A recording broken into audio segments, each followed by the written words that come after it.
Hello friends, मेरा नाम है विवेक और आप देख रहे हैं मेरे YouTube channel proof and beyond. आज हम स्टार्ट करने वाले हैं एनसीईआरटी का चैप्टर 3 का एक्सरसाइज 3.1 का क्वेश्चन 2। आइए देखते हैं।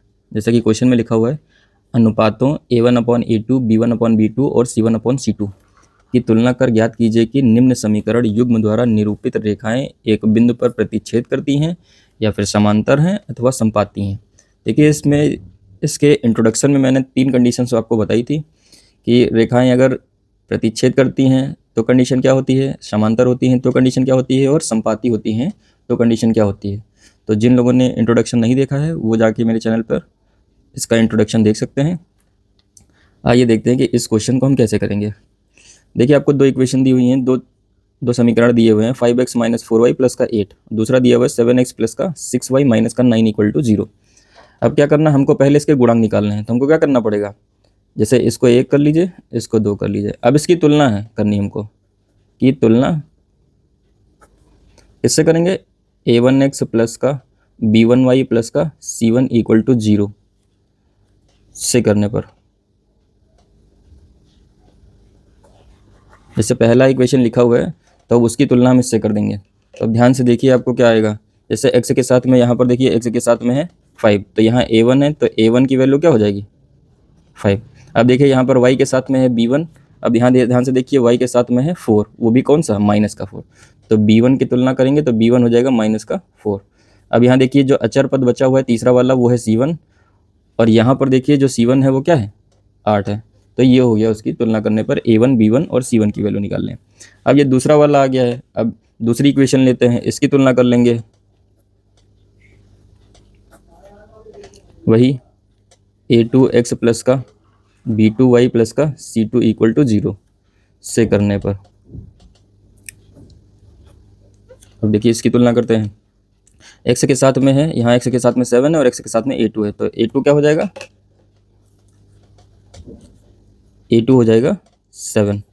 b2 यहाँ देखिए y के साथ में है b2, यहाँ y के साथ में है 6, तो b2 इक्वल टू हो जाएगा 6।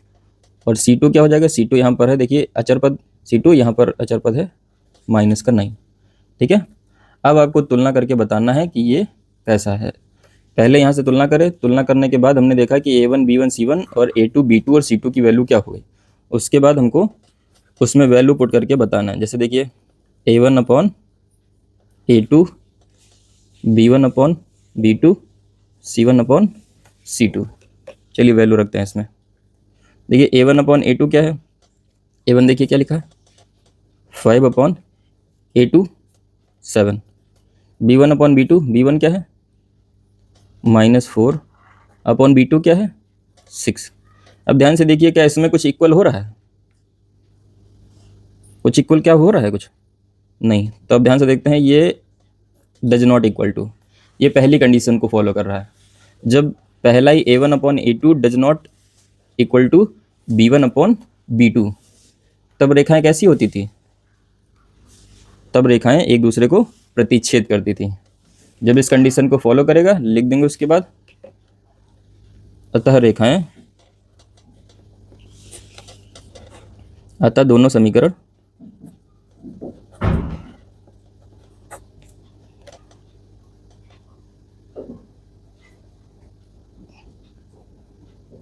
अच्छा, दोनों समीकरण, इस समीकरण जो है रेखाओं को ही बना रहे हैं, तो आप चाहते ये भी लिख ले, दोनों समीकरण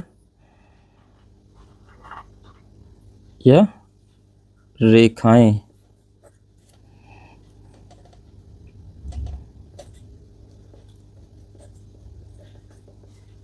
एक बिंदु पर प्रतिच्छेद करती हैं।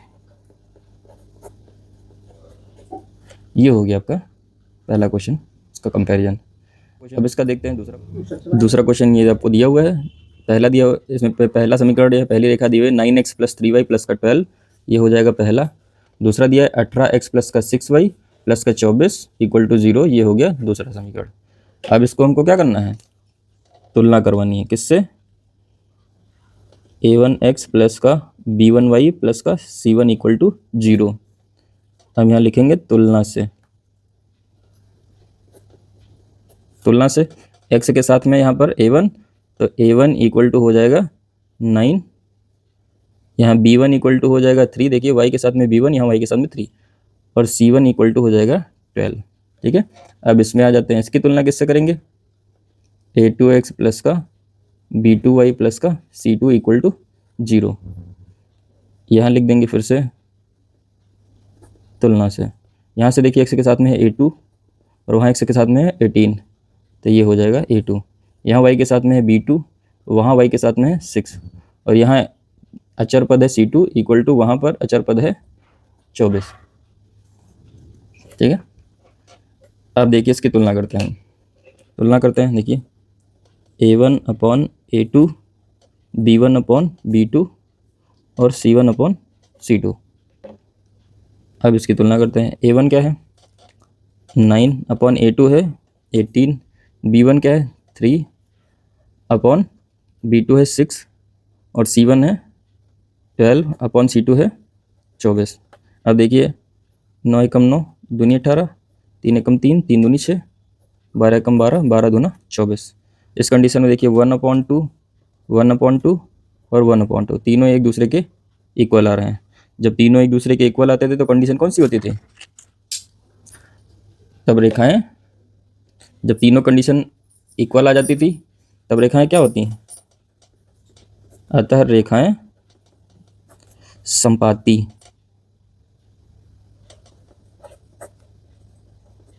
जब तीनों इनका कंपैरिजन तीनों a1 upon a2, b1 upon b2 और c1 अपॉन c2 का कंपैरिजन इक्वल आ जाता है, तब रेखाएं कैसी हो जाती थी, संपाती हो जाती थी। तीसरा क्वेश्चन दिया हुआ है 2x माइनस वाई प्लस का 9 इक्वल टू 0। पहली इक्वेशन ये है, पहला समीकरण। दूसरा लिखा है 6x माइनस 3y प्लस का 10 इक्वल टू 0, ये है दूसरा समीकरण। अब इसकी तुलना करेंगे, किससे तुलना करेंगे, a1x प्लस का b1y प्लस का c1 इक्वल टू 0 से, और इसकी तुलना करेंगे a2x प्लस का b2y प्लस का c2 इक्वल टू 0। अब यहाँ लिख देंगे तुलना से, तुलना कर लीजिए, यहाँ x के साथ में a1 तो वहाँ पर है a1 इक्वल टू, उधर x के साथ में है 2 तो 2 हो जाएगा। फिर वही b1 y के साथ में b1, वहाँ पर कुछ नहीं, इसका मतलब है 1, और वो माइनस का था तो इसलिए -1, और यहाँ c1 इक्वल टू है क्या, कुछ यहाँ पर 9। अब यहाँ पर तुलना से करेंगे, यहाँ देखिए x के साथ में a2, वहाँ x के साथ में है 6, यहाँ y के साथ में है b2, वहाँ y के साथ में है -3, और यहाँ x के और यहाँ अचर पद है c2, वहाँ पर है 10। अब आइए इसका कंपैरिजन कर लेते हैं। कंपैरिजन कैसे करना है, a1 अपॉन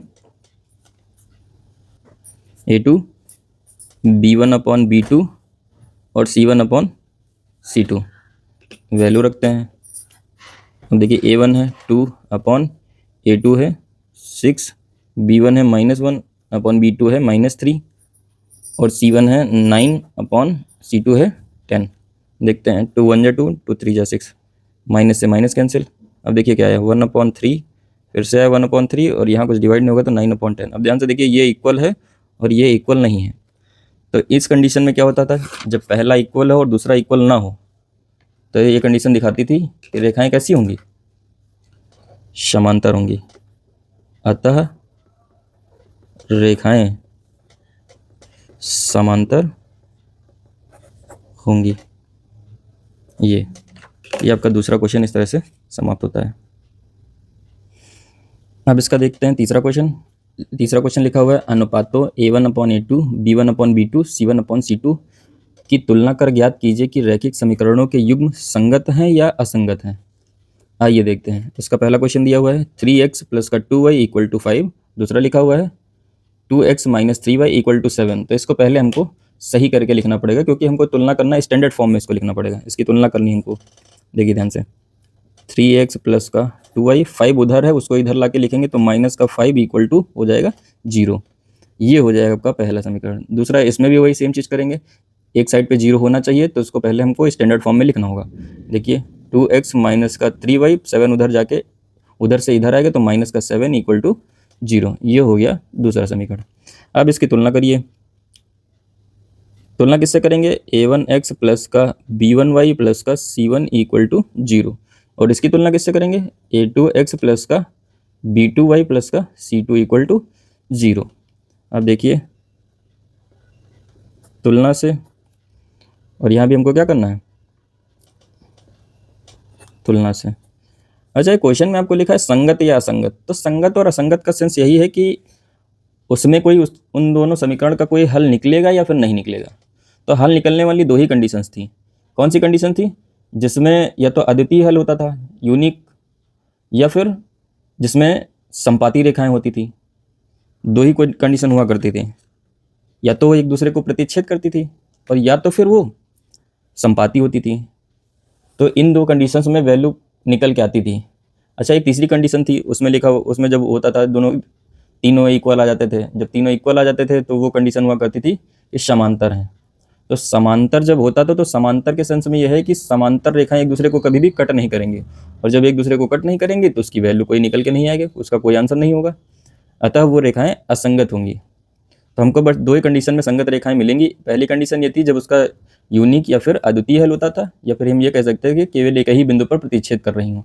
या दूसरी कंडीशन में जब रेखाएं संपाती होती थी, एक से अधिक जगहों पर एक दूसरे को कट करती हुई जाती थी, तब। तो दो ही कंडीशन है जिसमें संगत आ सकता है। तुलना करते हैं, फिर देखते हैं कि क्या आएगा। देखिए यहाँ से a1 इक्वल टू, यहाँ देखिए x के साथ में है, यहाँ है 3, यहाँ b1 y के साथ में है, यहाँ पर b1 की वैल्यू हो जाएगी 2, और c1 की वैल्यू यहाँ ध्यान से देखिए हो जाएगी -5।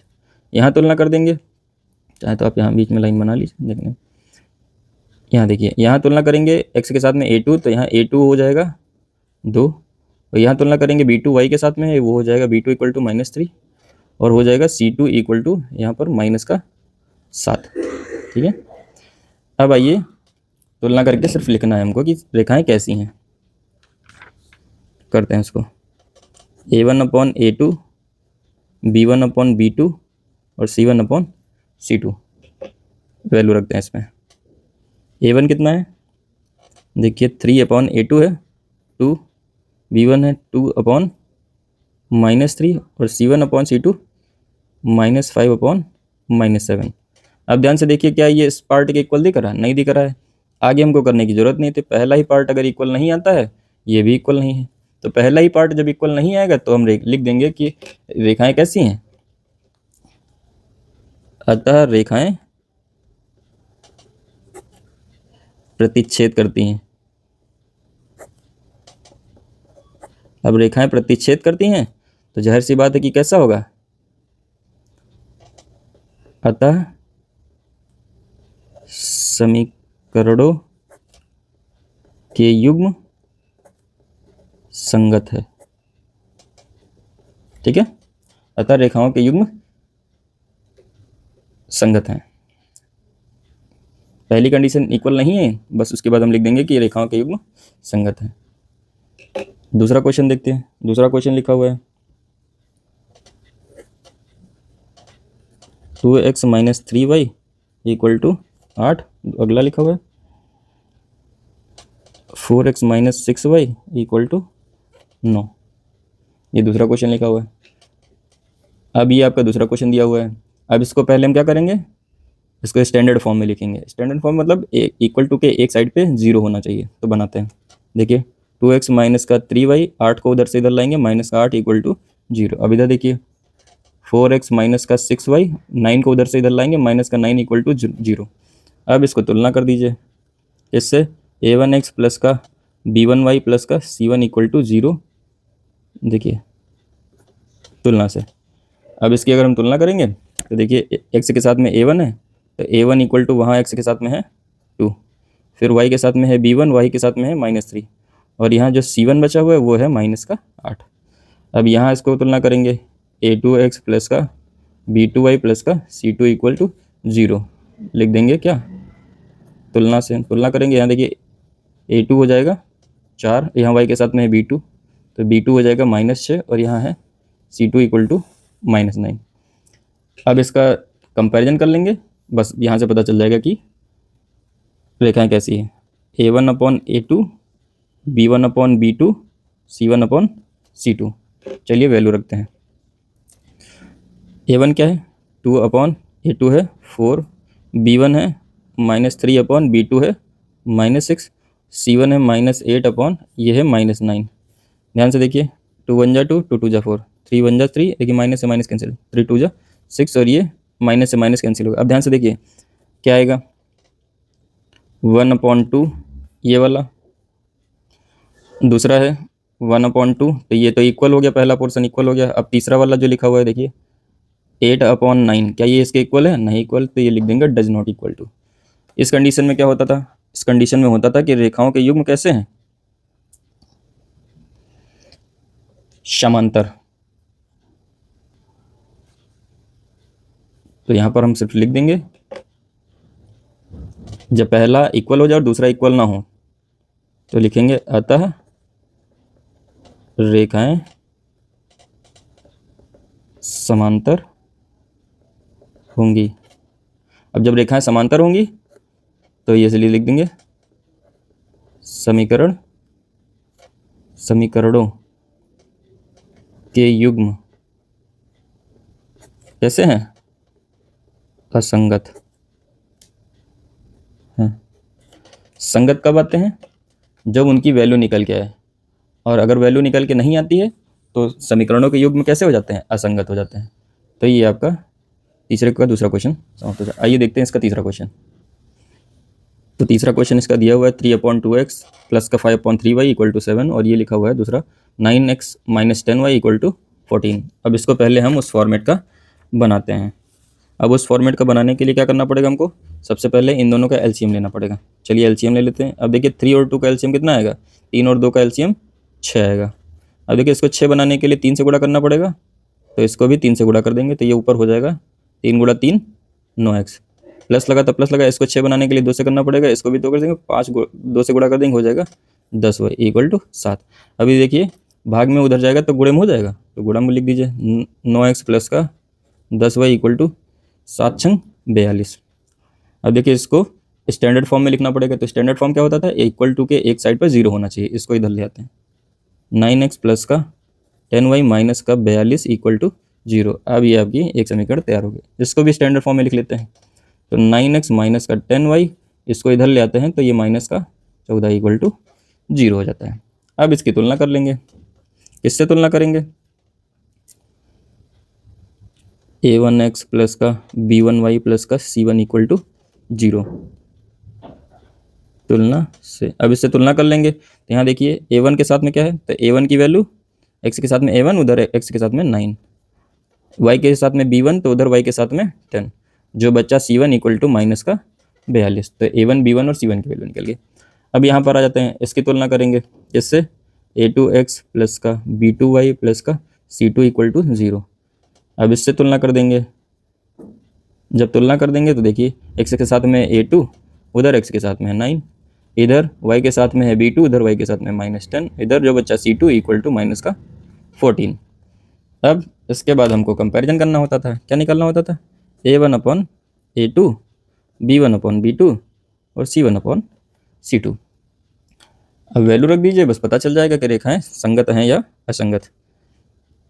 a1 है 9/a2 है 9, b1 है 10/b2 है -10, c1 है माइनस का 42 और c2 है माइनस का 14। देखिए इसको अगर हम तुलना करेंगे तो ये एक एक बार में डिवाइड होगा, ये भी एक एक बार में डिवाइड होगा। ये देखिए माइनस से माइनस कैंसिल, 14 एकम 14, 14 3 42, 3 बार में ही होगा। अब वो आगे करने की जरूरत नहीं, हम यहाँ से देखते हैं 1/1 और ये 1/-1। क्या ये दोनों पार्ट इक्वल हैं? नहीं इक्वल हैं। तो यहीं से हम लिख देंगे कि पहला ही portion does not equal to. हालांकि आगे वाला पार्ट भी आपके इक्वल नहीं, लेकिन उससे हमको मतलब नहीं रखना है। जब शुरुआत में ही पहला पोर्शन इक्वल ना आए, बस सीधे सीधे लिख देना है कि अतः रेखाएं प्रतिच्छेदी हैं।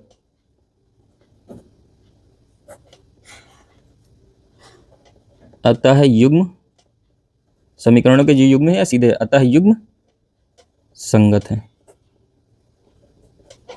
ठीक है, तो ये तीसरा क्वेश्चन। चौथा क्वेश्चन आपको दिया है 5x minus 3y equal to 11, और दूसरा लिखा है माइनस का 10x प्लस का 6y इक्वल टू माइनस का 22। अब इसको हम पहले स्टैंडर्ड फॉर्म का लिखते हैं, इसको इधर भेज देते हैं। देखिए 5x माइनस का 3y और 11 इधर आएगा, तो माइनस का 11 इक्वल टू 0। इधर देखिए माइनस का 10x प्लस का 6y पहले से ही उधर से इधर आएगा, वो माइनस का 22 था, इधर आके प्लस का 22 इक्वल टू 0। तो ये दूसरा समीकरण हो गया। और ये पहला समीकरण हो गया। अब इसकी तुलना करते हैं, किससे करेंगे? तुलना करेंगे a1x प्लस का b1y प्लस का c1 इक्वल टू 0, और ये हो जाएगा। इसकी तुलना करेंगे किससे? a2x प्लस का b2y प्लस का c2 इक्वल टू 0। अब जब तुलना कर देंगे तो यहाँ से देखिए x के साथ में a1 इक्वल टू वहाँ हो जाएगा 5, y के साथ में b1 इक्वल टू वहाँ हो जाएगा -3, और ये बाकी बचा हुआ c1 इक्वल टू हो जाएगा -11। अब यहाँ पर देखिए a2 हो जाएगा -10, b2 हो जाएगा 6, y के साथ में b2, इधर y के साथ में 6, और c2 हो जाएगा 22 प्लस का 22। अब इसका कंपैरिजन कर लेते हैं। क्या निकालना है हमको? a1 upon a2, b1 upon b2, c1 upon c2। Value रख देते हैं। a1 कितना है? 5, a2 है -10, b1 कितना है? -3, और b2 कितना है? 6, और c1 है -11, और c2 है 22। देखिए 5 एकम 5 दूनी 10, 3 एकम 3, 3 दूनी 6, 11 एकम 11 दूना 22। अब देखिए यहाँ से क्या आएगा? -1/2, -1/2 और -1/2। अब देखिए यहाँ पर तीनों पोर्शन इक्वल हो गए। अब जब तीनों पोर्शन इक्वल हो जाते हैं तो रेखाएं कैसी हो जाती थी? तीनों पोर्शन जब इक्वल हो जाते थे तो रेखाएं कैसी होंगी? जब तीनों अनुपात बराबर आ जाते हैं तो फिर रेखाएं कैसी हो जाती हैं? तब रेखाएं समपाती हो जाती हैं। तो फिर यहाँ लिख देंगे, अतः रेखाएं समपाती हैं, अतः युग्म कैसे होंगे? संगत होंगे। जो क्वेश्चन देखते हैं, क्या करेंगे? पहले इन दोनों में एलसीएम लेकर के इसको सॉल्व कर लेंगे। देखिए इन दोनों का एलसीएम आएगा 3, तो यहाँ पहले से ही 3 है तो यहाँ कुछ जरूरत नहीं। यहाँ पर 3 बनाने के लिए 3 से नीचे गुणा 3 से ऊपर, तो क्या करना पड़ेगा? 3 दूनी 6y हो जाएगा इक्वल टू 8। अब ध्यान से देखिए, ये डिवाइड में है, भाग में, उधर जाएगा गुणे में, तो हो जाएगा 4x प्लस का 6y इक्वल टू 8 को 3 से गुणा करेंगे, 8 या 24। अब इसको स्टैंडर्ड फॉर्म में लिखेंगे, इसको इधर ला के 4x प्लस का 6y माइनस का 24 इक्वल टू 0। अब ये आ गया। अब इसकी तुलना कर देंगे किससे? तुलना से। अब तुलना करेंगे किससे?